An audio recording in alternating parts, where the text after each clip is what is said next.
తాకట్టులో ఉన్న బంగారాన్ని విడిపించి ఆ రోజు ఆన్లైన్ రేటుకే మేము కొంటాం. Sharma gold company. ప్రభుజీ, గోదాదేవి గురించి అలాగే ధనుర్మాస విశిష్టత గురించి తెలియచేయండి. చాలా వైభవంగా జరుగుతాయి ధనుర్మాసం అంతా కూడా. ప్రత్యేకించి వైష్ణవ ఆలయాలన్నీ కూడా పండగలా ఉంటుందన్నమాట. ఆ వాతావరణం అంతా, ఆ మాసం అంతా చాలా ప్రత్యేకమైన పూజలు జరుగుతూ ఉంటాయి కదా. విశిష్టత మాకు తెలియచేస్తారా?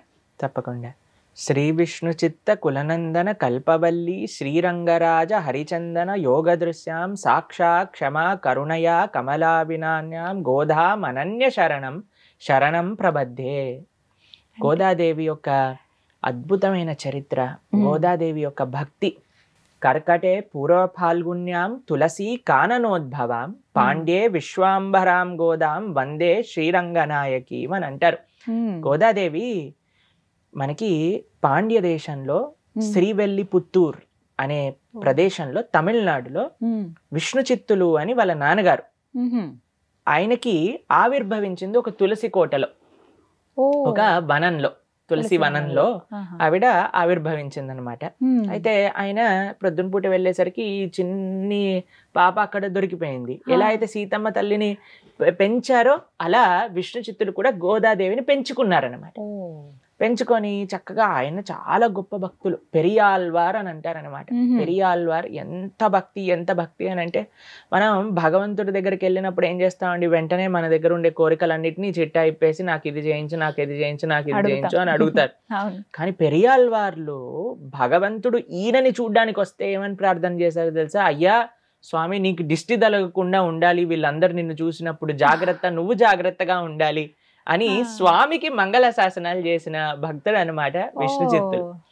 అది నిజమైన ప్రేమ. భగవంతుడి కోసం మనం ప్రార్థన చేయటం, మన కోసం మనం ప్రార్థన చేసుకోవటం కాదు, స్వామి బాగుండాలి అని ప్రార్థన చేసిన గొప్ప భక్తుడు పెరియాల్వార్లు అనమాట. ఆయనకి గోదాదేవి అవతరించింది చక్కగా చిన్నప్పటి నుంచి. అందుకే పిల్లలకి ఆధ్యాత్మికత నేర్పించటం ఎంత ముఖ్యము అనేది మన ఆండాళ్ తల్లి యొక్క చరిత్రలో మనం చూడొచ్చు. చిన్నప్పటి నుంచి విష్ణు చిత్తులు కృష్ణుడి గురించి చెప్పడం, కృష్ణుడి యొక్క లీలల గురించి చెప్పడం, చిన్న చిన్న సేవలు, పూలమాల ఇలా కట్టడం, అవన్నీ గోదాదేవికి చిన్నప్పటి నుంచే నేర్పించారు. నేర్పించేసరికి అమితమైన ప్రేమ గోదాదేవికి కృష్ణుడి పట్ల కలిగింది. నేను కృష్ణుడినే పెళ్లి చేసుకుంటా అనింది. అప్పుడు మరి ఏం చెయ్యాలి అని అంటే, ఒక వ్రతం చేద్దాం, చక్కగా అందరం కలిసి చేసుకుందాం వ్రతం, చక్కగా భగవంతుడి యొక్క ప్రసన్నత కోసం ఈ వ్రతం చేస్తే భగవంతుడు లభిస్తారు అని మీరు ఇందాక అన్నారు కదా. ధనుర్మాస వ్రతము అని అంటారు, తిరుప్పావై వ్రతం అని కూడా మనం పిలుచుకుంటారనమాట. 30 రోజులు 30 పాసురాలు అనుసంధానం చేస్తూ ఉంటారనమాట. అవి తమిళంలో ఉంటాయి. ఎంత మంచిగా గోదాదేవి వ్రతం చేసింది అని అంటే, కృష్ణుణ్ణి పొందటం సులభమైన విషయమే అండి, పెద్ద కఠినమైన విషయం కాదు. కేవలం ఆ సున్నితమైన ప్రేమ, ఆ మనస్సు, స్వచ్ఛమైన భావన భగవంతుడి పట్ల మనకు ఉండాలి. దాంట్లో కొన్ని మెయిన్ ప్రిన్సిపల్స్ ఉన్నాయండి. ఒకటి నామ సంకీర్తన, 2 భగవద్భక్తుల యొక్క సాంగత్యంలో మనం ఉండటం, 3వది మన గురువులు ఆచార్యులు చెప్పిన విషయాలను చక్కగా శ్రవణం చేస్తూ వాళ్ళు చెప్పినట్టుగా మన జీవితాన్ని మలుచుకోవటం. ఇవన్నీ కూడా శాస్త్ర సిద్ధాంత సారాంశాన్ని మొత్తం ఆండాళ్ తల్లి 30 పాటలలో పెట్టేసింది. చక్కగా వాళ్ళ స్నేహితులందరితో ప్రతిరోజు ఆలయానికి వెళ్ళి స్వామి సేవ చేసుకుంటూ, మనం చూస్తాం ఒక ఫోటోలో గోదాదేవి ఇలా మాల కట్టుకొని ఇలా అద్దం ముందు నించొని చూసుకుంటూ ఉంటారు. ఎందుకు అని అంటే, ఈ స్వామికి నేను ఈ మాల కట్టాను, ఎంత బాగుంటుందా, ఎక్కడైనా గుచ్చుకుంటుందా లేదా, ఎలా ఉంది కలర్ కాంబినేషన్ అని ఆవిడ వేసుకొని తీసి స్వామికి సమర్పణ చేసేవాళ్ళు. కొన్నిసార్లు అండి మనం సేవ చేసేటప్పుడు అరే భగవంతుడే కదా అని మనం పూలు ఇలా వేసేస్తూ ఉంటాం, లేదా ఏదన్నా నైవేద్యం చేసినప్పుడు సరే మనం ఏమి అంత పట్టించుకోం. అరే దేవుడు తిన్నాక అప్పుడు మనం చూద్దాంలే, దాని తర్వాత మనం టేస్ట్ చూసి ఉప్పు తక్కువైంది, తాలింపు వేయలేదు, అవన్నీ వేసేసి మనం అందరికి బాగా ఫస్ట్ క్లాస్ పెడతాం.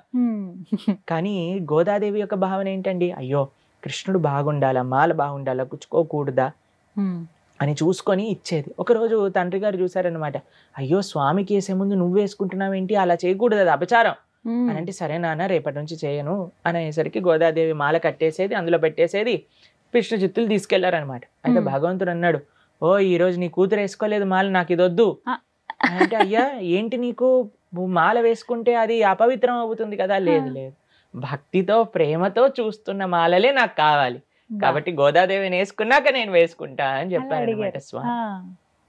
భగవంతుడు అండి, భగవంతుడికి అవసరమైనది వస్తువు కాదు, భగవంతుడికి అవసరమైనది భావన, భగవంతుడికి అవసరమైనది ప్రేమ. హిందీలో అంటారనమాట, భగవాన్ ప్రేమ్ కే బూకే హే అని అంటారు. ఆయనకి ఆకలి దేనికోసం అని అంటే మన ప్రేమని ఆయన వేచి చూస్తూ ఉంటారనమాట. ఎందుకండి ఆయనకి ప్రేమ లేదా అని అంటే కాదు, ఆయనని ప్రేమిస్తే మనం తరిస్తాం కాబట్టి. అసలు గోదాదేవి వారి జన్మకు కారణం ఏంటండి?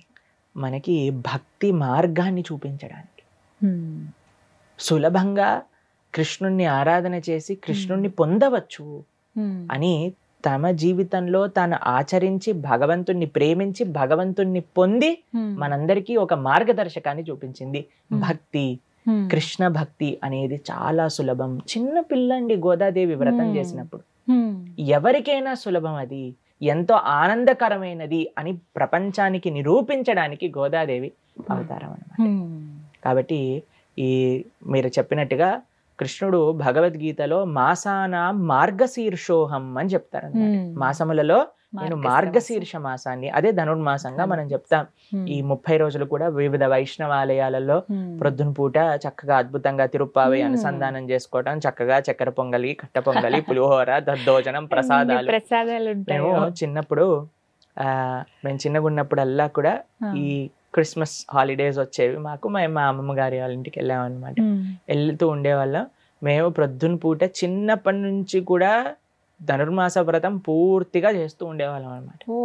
ప్రొద్దున పూట తెల్లవారుజామునే లేచి ఆలయానికి వెళ్ళి పాసరాలు అనుసంధానం చేసుకొని ప్రవచనం సేవించి స్వామి తీర్థగోష్ఠి అన్ని చేసుకొని ప్రసాదం స్వీకరించి ఇంటికి వచ్చేవాళ్ళం. ప్రొద్దున పూట 4:30 నుంచి ప్రొద్దున పూట 9 గంటల వరకు ఆలయంలోనే ఉండేవాళ్ళం ధనుర్మాసం మొత్తం కూడా. ఈ పాశురాలు ఏవైతే ఉన్నాయో ఎవరైనా పఠించవచ్చా అండి? అందరూ చక్కగా పాసురాన్ని పఠించటం కంటే ముఖ్యం ఏంటి అంటే పాసురాలను అర్థం చేసుకోవటం, అందులో ఉండే భక్తి తత్వం, గోదాదేవి ఏం చెప్తుంది అని అర్థం చేసుకోవటం. మన ప్రణవానంద దాస్ ఛానల్లో కూడా 30 రోజులు 30 తిరుప్పావైకి సంబంధించిన పాసురాలకు సంబంధించిన లెక్చర్స్ అవైలబుల్ గా ఉన్నాయి. కాబట్టి అవి చిన్న చిన్న షార్ట్ వీడియోస్ ఫార్మాట్ లో 15-20 minutes ఫార్మాట్ లో ఉన్నాయన్నమాట.